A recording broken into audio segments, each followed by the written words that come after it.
네, 저희 BTV 뉴스에서는 이달 초 지나치게 쉬운 어린이집 폐원 절차와 형식적인 영유아 보호 조치에 대한 소식 전해드렸습니다. 이와 관련해 학부모들은 추가 피해를 막기 위해서는 관련 법의 강화가 꼭 필요하다고 재차 전해왔는데요.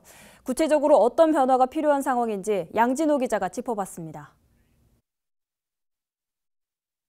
지난 2021년 개정된 영유아 보육법 시행 규칙입니다. 어린이집이 폐원할 경우 지자체장이 영유아들의 전원 조치 여부를 확인하도록 명시됐습니다. 하지만 해당 절차는 상당수 현장 확인 없이 어린이집이 제출한 서류만으로 일괄 처리됩니다.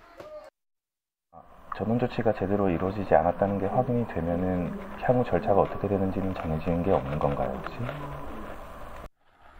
저희가 뭐 정해진 절차가 있는 건 아니에요.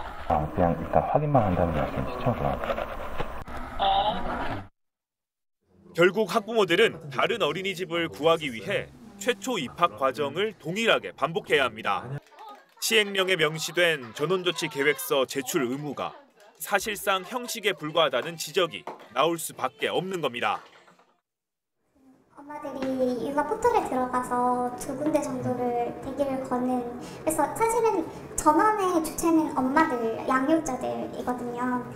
그런데 전원 계획서를 쓰는 거는 원장 선생님 주체로 되어 있어서 어떤 실효성이 좀 없다고 생각합니다.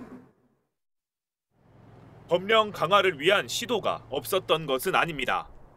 2015년과 2018년 두 차례에 걸쳐 영유아 권익보호 조치 의무를 시행령이 아닌 상위 영유아 보육법에 명시하려 했지만 모두 국회 문턱을 넘지 못했습니다.